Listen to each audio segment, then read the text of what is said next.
because that's more technical. Sebastian will be going on to college. He's in the STEM program. So he is, Road does that. oh, well, he's very, very lucky. He learns so easily. So he's going to go into the STEM program, and somebody will pay for him to go to college. He always takes some pictures. I do. As far as I'm concerned, so you're invested. Not like me, I went to school and I parked because Daddy was paying everything. Good, how are you? Oh, well, Tara's We all paid Michael birthday party. But We all. Will was supposed to. Oh, we didn't come. That's right, No, he he's was sick. sick. Yeah. So I told him he was sick, so I was like, oh, I'll be over another time.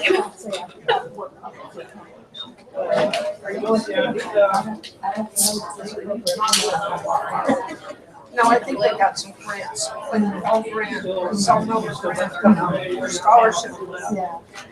He looked at yesterday, he's kind of fun. I'm gonna try to keep him out of those, because I'd like for him to graduate college. Like one of the guys that I was helping with, he graduated 20 years ago, he's still paying his college. That doesn't make any sense to me. I didn't know he was sick. We have. Sherry had actually called me. We have And George. Can you tell me about child care providers? She said, well, they're not. Here on this page, color. Ya si quieren que le cuiden su drama, ayer fue una testamento. Crazy. You should get yours before you need just about anywhere else. Oh, you're crazy.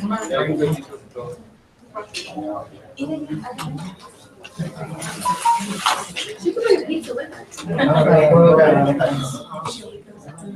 That's what he said. He said, she's really growing up. Yeah, let me sit on my little I know I was hoping that you saw her in the cafeteria and you came in. I was hoping that you was there, but she had her back properly. She would probably love to see you except a tickle. I was actually gonna come up there and I was Get in, and I'm like, I remember walking here the first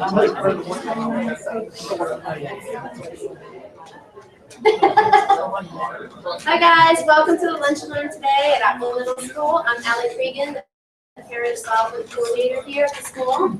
And I'm Virginia Brown, the Parent Involvement Coordinator at Cumming Elementary School.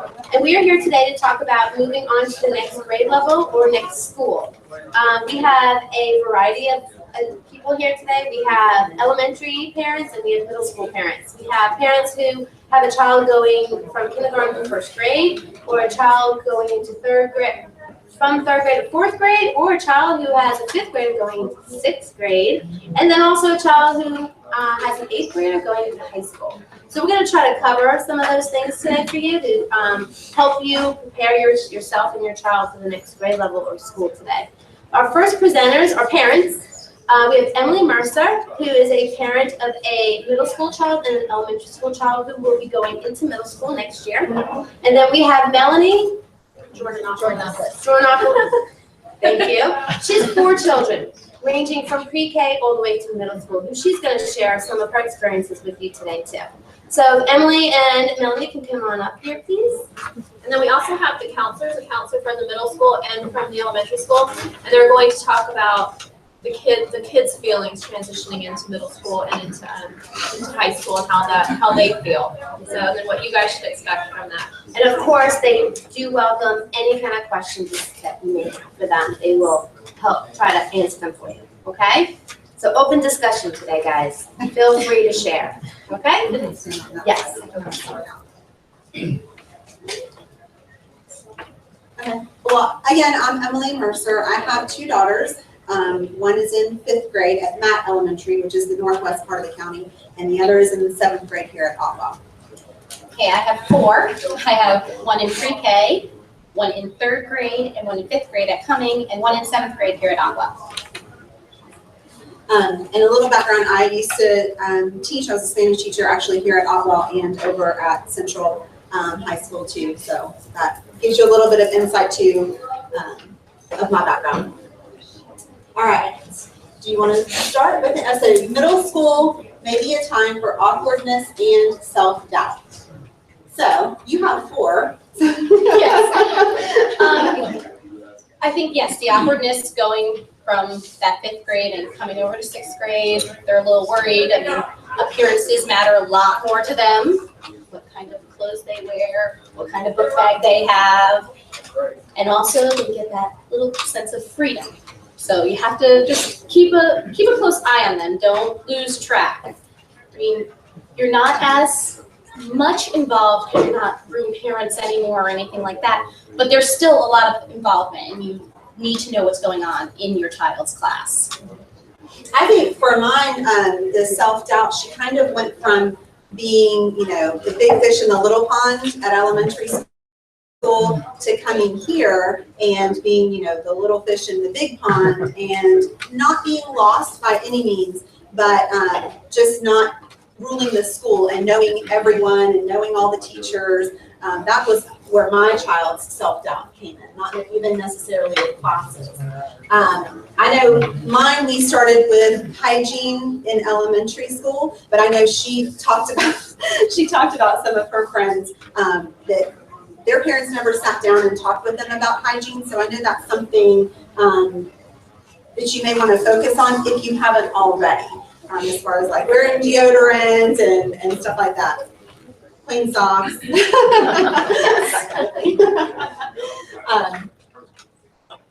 All right, so there is change and growth in middle school. Another awkwardness too, and I don't know your son, but my daughter, she's in 7th grade, she's 13 and she's 5'8". She's taller than I am. And she still has several years of growing to go, whereas her little boyfriend is shorter than I am. So I don't know your son's height, but that's a ton of awkwardness too. Yes, he's on the shorter end. Poor child, all my kids are short.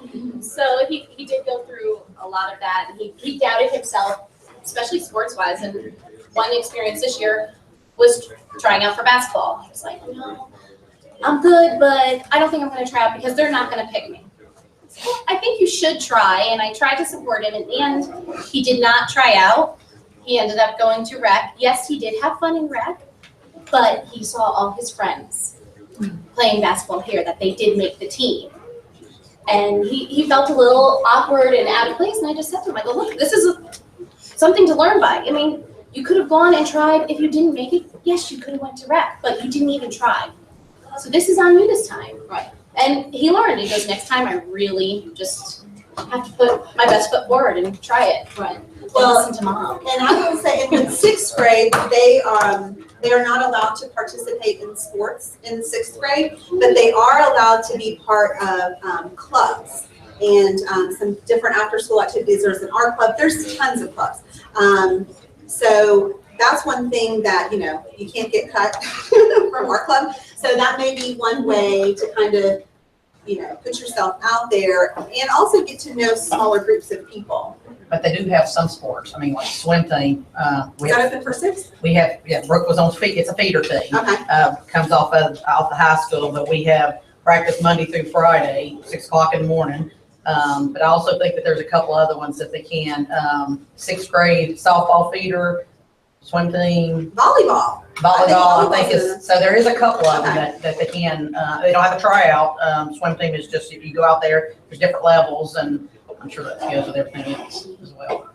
So I think that's a really good example of just kind of put yourself out there and even getting to know the other people and the coaches too. Because if anything, even if he hadn't made it, maybe he could have been manager. Right. You know what I'm saying? So. Okay, parents need to guide and support. I know you want to talk about its learning. Yes. What I did find this year, especially, 6th grade, my kid's always been very responsible. I've been lucky with that. But you have children that they kind of get a little lost going into middle school. There's a lot more work. They can panic. You need to know what's going on, and they're not going to bring home their little red folder every Friday and open it up and show you anymore. This is your time. You have to ask them, and sometimes they're not gonna be as open if they're bringing home a bad grade. I did find, I have on my phone, I went down, I think it's the building right by the high school, and they gave me my PIN code. I have Infinite Campus on my phone. So every time the teachers enter a grade, I get it right away. I have it, so it instant alerts me. It also alerts me if he misses a class. Now, he's only missed a class when he's been with me, but we all know these kids are gonna try things, so we have to be aware and ahead of things.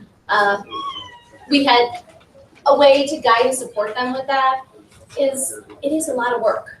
So they do doubt themselves sometimes that they're not doing good enough, and you're getting those good grades in. So when he gets in the car, I'm like, hey, so you got that 85 on that science test. You did this project. There was also the time when I go, so where's that math test you took today? Because that didn't come out so good. So what are we gonna do about that? When are we making this up? How are we gonna fix that? So he kind of knows that he has to have some accountability, but I'm still involved. And I learned last year with mine just to ask her, what do you need me to do to help you? Because in elementary school, you do know, typically you know so much of what's going on. And it is time in middle school to cut that cord. It's time to let them go. Because I'd rather mine not fail, but I'd rather them learn here than when they get across the street and it is a lot more accountability over there. So that was one thing that I learned with mine just was, you know, what can I do to help you? They are going to have their agendas in 6th grade that you'll have to look at nightly to make sure they don't have any conduct marks or anything like that. If they miss anything in class, the 6th grade teachers are really, really good about marking stuff in there. And if they do get, is it 2 marks in a week, they miss walk and talk? Yeah, I think it's 2. I've never had to deal with that thankfully, but. Is it 3? When they get several marks, it's either 2 or 3 within the week. They'll miss walk and talk, which is a time on Friday when the whole grade level goes outside, you know, weather pending, where they can, I mean, it's basically like as close to recess as they're going to get. They have like a little snack thing that they can buy snacks there, but they get to socialize and just kind of let go for a chunk of time when they're out there. But the consequence is that if they have several marks in their agenda for the week, they're not allowed to go to walk and talk. And there was one time last year we came into the school and my daughter forgot her PE clothes. And I said, well, you can either get out of the car and go to school and get a conduct mark for not having your PE clothes, or we can go home and get them and you'll check in late, but you're going to miss part of your math class. So which consequence do you choose? She didn't want to miss walk and talk, so we went home and got her PE clothes so that she wouldn't get that conduct mark. But the bad part was that she missed part of her math class.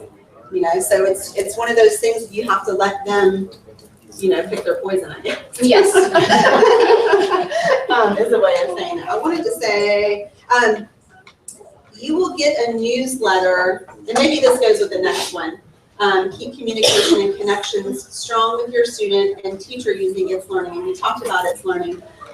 You're also going to have a newsletter that the 6th grade teachers, they compile, and it comes from one teacher, but it's all the teachers contribute to it. That comes out, the 7th one is on Friday. Is the 6th grade one on Friday? It comes out on 6th grade. I can't remember when it came out for 6th grade, but I know for 7th grade it's Friday. So on Friday you'll have a newsletter of what to expect for the coming week, most importantly, and maybe even a little chunk of time ahead of that for any assignments, tests, anything like that. I also like to go on to the Otwell webpage, and there's a slideshow of the weekly announcements that the kids see. So when you leave the media center, there's TVs up in the rotunda out there, and it's a slideshow of announcements. And it's mostly like clubs or, you know, where the basketball game is going to be, you know, or something like that. But I like to look at those too, just so I kind of know what's going on in the school. All right. I can go back on the communication and definitely stay involved with your kids' teachers. It's good to also know their counselors. We went through some family things this year, one being something extremely minor, but I knew my little one was having surgery. My older one was in middle school. He's nervous all day. it was awesome that I was able to call the front desk and say to them, look, can you get my son Peter? Tell him his brother's okay. He doesn't have to worry. What do? They go get him out of class. They take him into the principal's office. He sits him down, lets him know, and there was that open line of communication. We also had a death in the family, and I was able to walk in here, sit down with the counselor, and a note went out to all his teachers. Because he was afraid to speak for himself. He didn't want to show his emotions because he's a boy, and it's like, well, I can't be seen crying in school, even though I told him it's okay, you're going through a lot.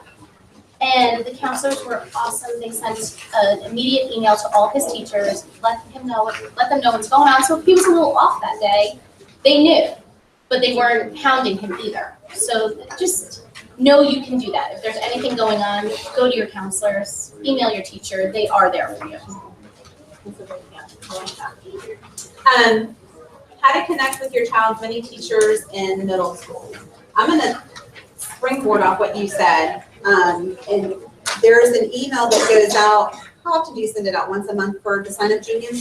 Or is it more frequently than that? It's on the grade level meeting, newsletter every week. So there's a sign up genius for you to help in tons of different ways, whether it's for 30 minutes once a month or for 2 hours every Thursday. There's really, really good ways to get involved and just kind of be in the space of the school. You may not be, this close face to face with your child's particular teacher, but at least you're here and you're a presence in the school and you kind of get a feel for what's going on. I've gotten to know several teachers that never will teach my children and some that will teach them, but it's given me a really good chance to get to know them and they recognize me and just kind of put a face with the name. If my child's talking about her math teacher or something, it's not like elementary school where you see the teachers constantly. So it's nice to be able to know, oh, that's Miss Joseph. Okay, when Grace tells me a funny story or something like that, that I can say that. But I would say using It's Learning to connect with the teachers and email them, because you can email them individually or one blanket email to all 7 of their teachers. And not hounding them by any means, but just letting them know like if there is something that's going on. If you know your child's going to be absent, if you have a trip planned or something like that, I would highly suggest going on the front end and saying your child's going to be absent. And I also put that on my child too, for her to email the teachers and say, I'm going to be gone on Thursday and Friday. What do I need to do to be prepared to go? Because there's different like club field trips and stuff like that have nothing to do with me that she needs to prepare for. What else would you say about teachers? I think that's about it. On the trip end thing, what I've done with my kids is, well, for my middle schooler, is I've made him accountable. I have not emailed the teachers and say, hey, I'm taking him out for this day or this. That's his job. He's in 7th grade. You have the work. Go and get it. And I am taking him out of school actually tomorrow. I hounded him this week and said, make sure you get to those teachers. And he came home last night and said, okay, he goes, I have my work for this, and this class. I'm just waiting on one teacher for tomorrow. She's going to give it to me. I go, fine. So you know what you're doing in that car ride. Right. That's exactly right. Or even if there's been times where Grace has had issues with homework where she didn't understand something, and that afternoon or that evening, she emailed the teacher and just said, I'm having trouble with this. Even sometimes like if an assignment isn't coming up on It's Learning, just to let the teacher know, I'm working on it, I'm trying to figure this out. And a lot of times, depending on how late it may be that she emails, a lot, there have been times that the teacher said, no problem, here's the pass to come in early tomorrow morning, we'll look over it and work on it. Because you can drop your child off, as early as 8 o'clock if they need help with stuff. They do need to have a pass from that teacher. But if they need to come in for extra help or anything. Mine prefer to do that over staying in the afternoon just because it's such a late, it makes for a late day. Yeah, mine's come in the morning. There is a tab on It's Learning that the parents can get alerted of emails that are going back and forth between the student and the teacher. So there have been a couple times where Peter has sent an email, I don't understand this, or it's been a snow day and that particular assignment was not pulling up.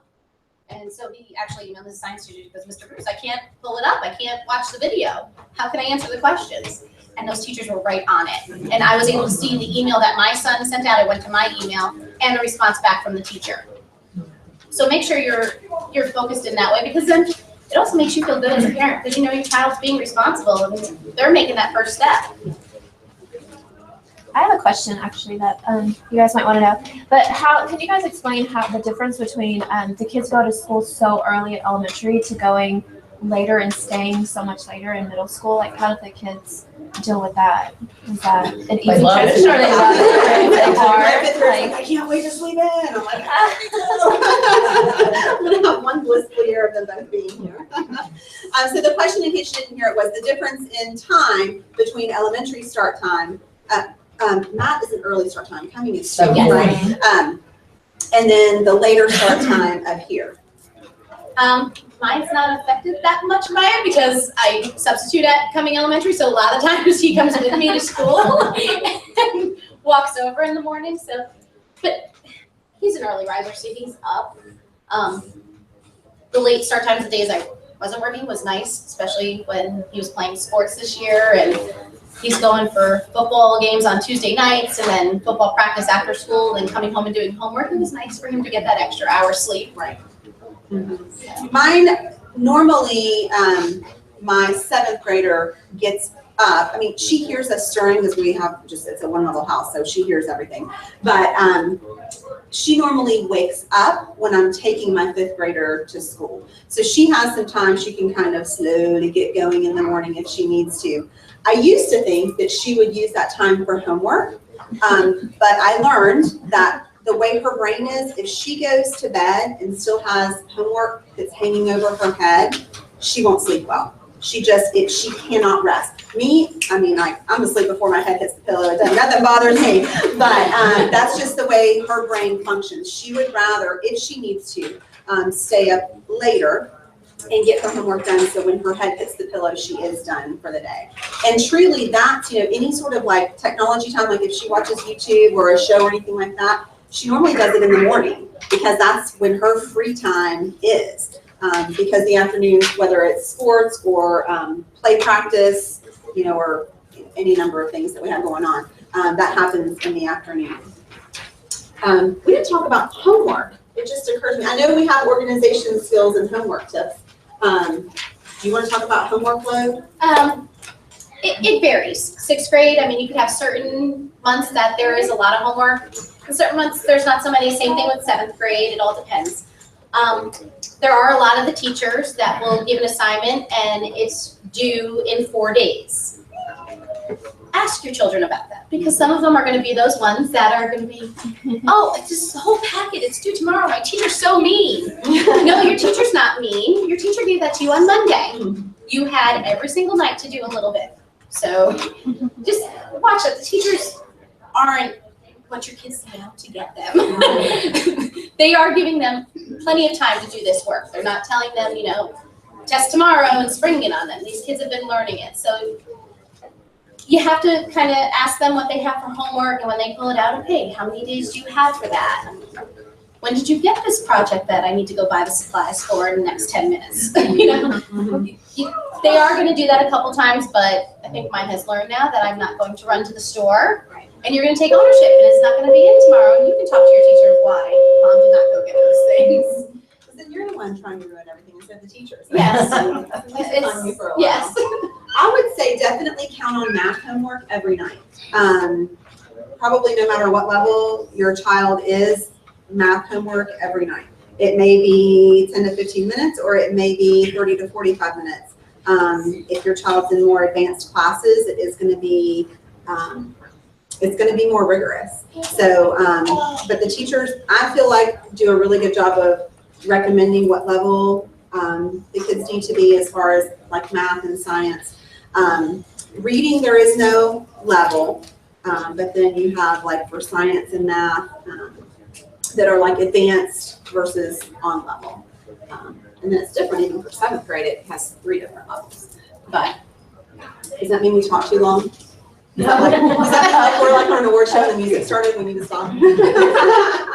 But I would say too with organizational skills, I wrote down, if you don't have a family calendar, start one. I'm sure, only with 4. I mean, I have one and each child like has a color. So like, you know, on today's, I mean, we have one child is pink and one is purple, I'm black. I mean, within that day, we have a myriad of colors. So they kind of know what's going on too. If you're a techie person and you have like a Google calendar where you can share stuff, that may be a good idea too. So, are there questions? Oh, they can't have phones. They can't have their technology unless the teacher says they need it that day. They can't have their phone, like they can't carry it around with them and text people. I know that varies at different schools. Like we're districted for Liberty, so I have a lot of friends who have children at Liberty, and those people are like texting with their kids all day, and I'm going, really? But Yeah, actually, I think that was just being cut down, because I have a friend there and her son just got into trouble for that, so they're cutting that down. Yeah, so you can't text your kids in the middle of the day, and if they're texting you, don't respond. Yeah. That's the best. I mean, if it's an emergency or if there's something wrong with them, they have a nurse here. They can go to the nurse. They can go to their teacher. Their teacher will call you. They don't need to try and get out of a test by texting mom and saying, I have a stomach ache, I have this. No, if it's really that bad, go to the nurse. Yeah. All right. Does anybody have any, we want to open up, this is an open discussion right now, so just kind of like a parent-to-parent chit-chat session. So if you guys have any questions about anything, feel free to ask. Yeah, Sammy. I would just have a suggestion for anybody that Or has suggestion. an upcoming 6th grader, maybe buy a locker so that they can practice at home, because that's a little stress on them. Because they have a certain amount of time to get to their locker, get in their locker, and get to their class with that one book. And so we actually went and bought a locker and let her practice. So. That is the number one stress of 6th grade. If they rated them, their lockers. The lockers, it is. It's stressful because they've never done that before. Right. And it's not a key, so you have to buy the one that has the combination.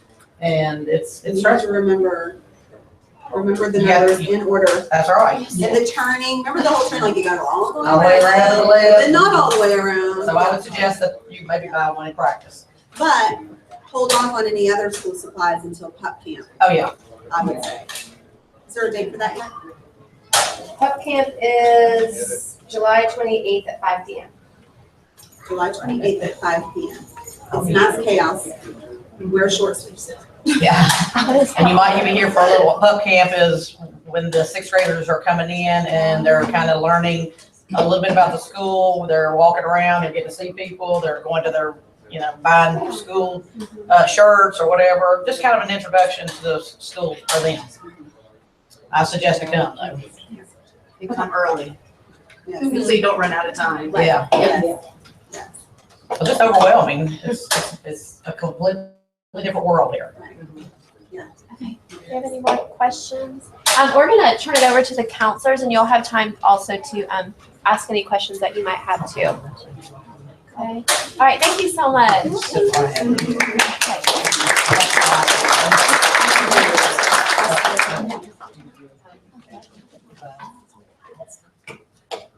Hey everybody, I am the counselor from Cumming Elementary for through fifth. My name is Carrie Britt. And I also have 5 of my own kids who have been through the elementary to middle, and now my oldest is actually going from middle to high school. So I'm going through that anxiety as a parent myself right now. So, but going from elementary to middle, there is a lot of anxiety. And so we work very closely with the counselors here at Otwell, and we have a couple different things in place so that we can try to make it as smooth as possible and to ease their worries, okay? The locker thing, I actually spend the last 4 weeks of school, I have a set of locks that the kids practice on at school too. And the homeroom teachers can check those out if they need to practice. But that is, they are so stressed out about that. So that is a big one, like Mr. Coffey said. So if you can get that at home and let them practice all summer, that would be awesome. That would really help their anxiety. The other things we do are the principal, actually the vice principal came over and met with the 5th grade teachers last week. And the teachers are filling out a form on each student that they have and recommending what classes that they should be in and telling them what kind of learner they are, or any other thing that they need to know that would help the teachers here next year. So they are in close communication also. And then the students will get to come over here before the pup camp, and there's a flyer Does anybody that they need one? hand out. Anyone have a 6th grader coming? But the Taste of Otwell, and they'll talk about that, is the first event. But then their ambassadors come to our school and they talk to the kids and they answer any questions that they have, and they get to do student to student. So they're not hearing it from their counselor or their teacher or their parent, they're hearing it from another student on what to expect in middle school. So I think that is really huge. And then they get to come over here for a tour. And this is before the pup camp. So this is just, they come in, they get to hear the band perform or see a little drama play. So that way they know what their electives could be. And then they get to go on a tour and the ambassadors give them a tour. So again, it's another student to student activity so that they can ask them from a student's perspective, you know, what to expect. And then at the end in July will be the pup camp. And that will really help them kind of get a feel for it and get their locker set up, get their schedules and that sort of thing. So, so that's from the 5th grade point of view. Does anybody have any questions about that? Looking at this, what items do parents need to be at, or is it okay? I'm going to turn that over to them because that's mainly, but the tour, no. The Taste pup of camp, Otwell yeah. and pup camp. Yeah. Thank you. Yeah. So. About the different transition activities that they have, we go visit the schools as well. We take our ambassadors, we have questions that they ask us and the kids, and we ask them if they have anything else that they need to know or want to know, and it always is about the locker. How many minutes do we have in between? Things like that. So a locker is a big deal for them. Just the transitioning the different classes, switching to the classes, they get really nervous about all of that. So with the Taste of Otwell, they're able to have the tour, and parents come to that as well, and you're able to kind of explore the building, know where the Connections hallways are and the 6th grade hallways are. They also will have, when they all come over as a group from their schools, and we do the same thing for them only. And then we also have the time with the Taste of Otwell, which is the one with the parents, and then the pup camp. Basically the same thing. We try to have like different things available so that, you know, they have the shirts and things that you want to have those. If they can go ahead and get their PE clothes and go do their locker. They usually have, is there a connection? Do they usually have a schedule or something to play with at that point? Usually the schedules are done as well, so they can. Oh, but it will be your open house for 6th grade. Right. So it's gonna be on a Friday this year, and it'll be open house, pup camp. That is what we call open house for 6th grade. Yes. And they'll get their schedule and meet the teachers and whatever they want. Yeah, teachers will be here. You can find out, you know, what kind of supplies they'll need in that class. Is there any other questions about transition or anything? We are currently doing the 8th to 9th transition. That's done all online. The window's open. I don't know if we have any 8th grade parents here, but there's a parent meeting at the high school on February 23rd. We're going to do a tour on February 22nd. We have the handouts in there. All right, so those things are coming up. So I understand you've done some of the scheduling here for your classes next year. Are those? I go to each class and talk to them and get them to understand it so they can go back to their parents and confirm that's what you want. I say your parents. And any time between February 9th and March 3rd, you can change whatever you want. It's whatever it is on 4 o'clock on March 3rd. You need to make sure that's what you and your child intended to be. So what's the best way to sort of determine rigor of classes, a reasonable schedule for a ninth grader, those sorts of things, and about sort of the admission of casual medicine, that sort of thing? Is there a particular counselor to speak to? Or That's why I always tell the kids to get to know their high school counselor. I mean, certain questions I can answer, but I would go to the parent meeting on February 23rd. If you're still not clear, after I go to finish going to classrooms, not clear, and you have a question, you can email me, and if I don't think I should answer it, I'll tell you that it has to the high school counselor. The course waiver deadline is March 15th, but there is like a lot of people think there's a lot of choices in ninth grade, depending on what program you're in. Like if you're in STEM, you don't have any choice. You'll have to waive something to get out of it. There's kids in band and drama that might need that like that might have to waive out of a class so they can have that in ninth grade. Social studies is not required in ninth grade. It's just, so that is an elective class. That's what a lot of people don't understand. They will get recommended for one, but they do not have to take it. So they have to weigh that. That would be one class you can get out of. Personal fitness and health can be done online. It is required, but it is $500 to do it online. Parents have to pay for it. If you don't answer, you can always email me. Ask me questions if you don't get them. So, okay. Tom Pelkey. Any other questions about transition? Probably not in the scope, but what happens if a youngster signs up for STEM, he's been accepted by STEM, but he got the wrong program in STEM? How do they change that? I emailed the STEM coordinator, Kelly Schussler or something. Schuyler? Yeah. Okay. Yeah, I'd email her and ask. I didn't know that was part of the course waiver, or, I mean, if she's in the wrong program, they need to make sure that's what he, if he applied for one thing, get another, then you might want to talk to them, see if that's a mistake or that's what he got into, and talk to him about whether he wants to stay in it or not. Okay. I've already done all that. All right. Good. Just a couple things about middle school. I'm just going to make some quick. I've been here for 18 years. Before that, I worked at a treatment center for 10 years. So I've been working with this age kids for 28 years. So the biggest common thing that kids need at this age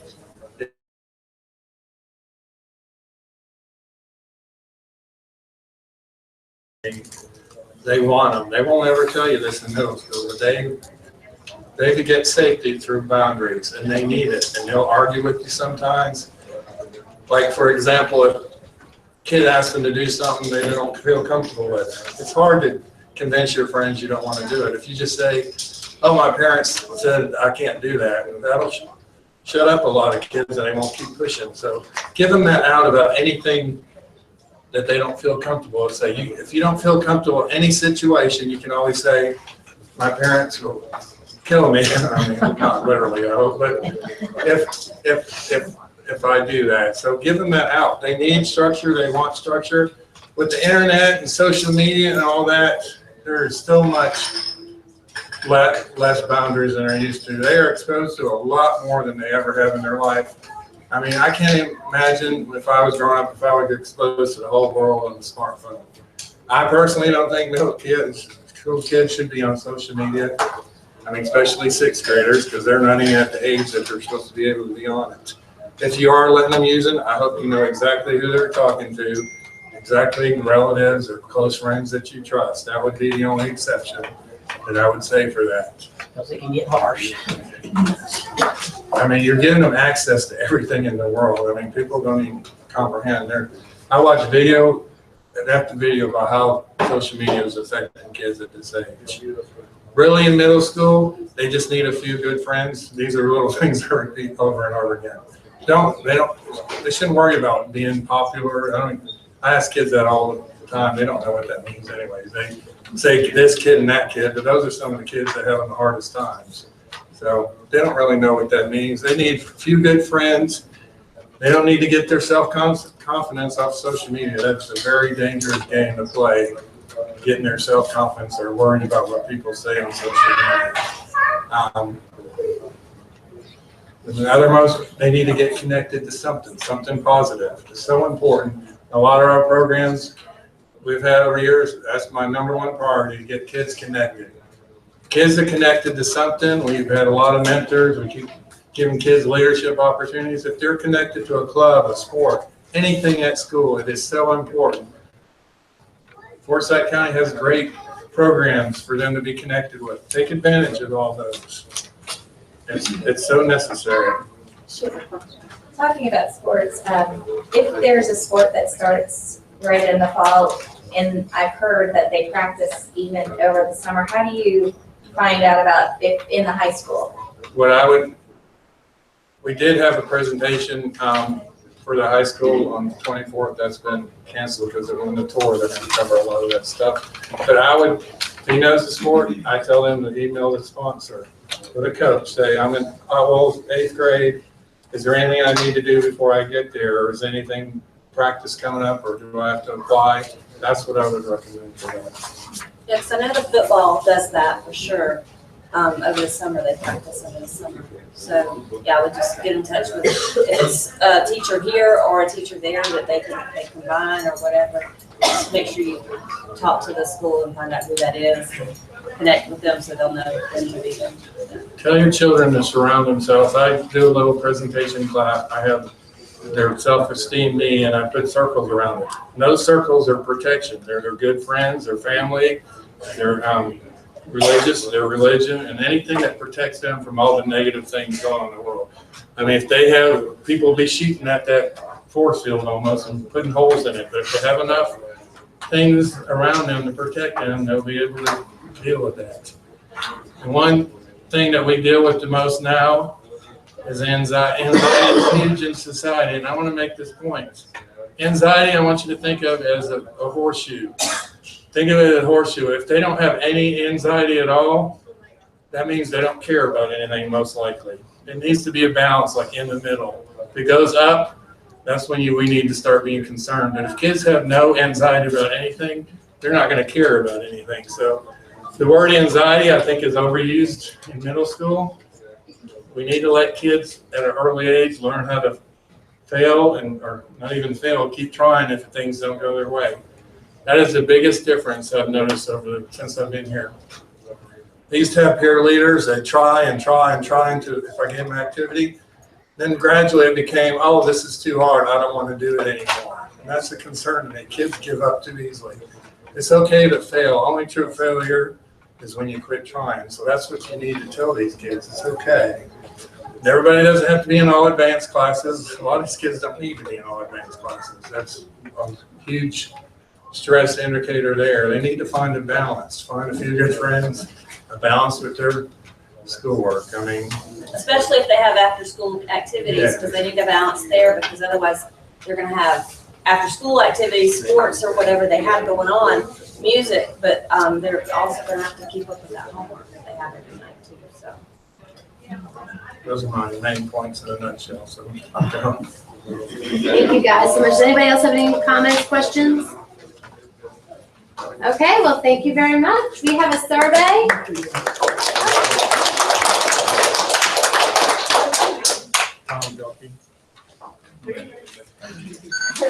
We have a survey. If you can complete that and hand it over to Miss Lynn Scott, who is a fabulous parent volunteer. We have Miss Fiona Norris over there who provided the food today for us. So thank you, Fiona. We also have a I draft. have a 10th grader, I have someone in high school, I've got an 8th grader here, and I have elementary school. So We have questions for Fiona. She's over here. She can answer any questions. Transitioning, I can kind of help with that. So we have a raffle. Lynn, you want to call out a name for? We have a wonderful gift card. Nelson Logan. There you go. There's chocolate. I'm glad I'm sitting here. So that's for you now personally. Yeah, for a couple Girl Scout cookies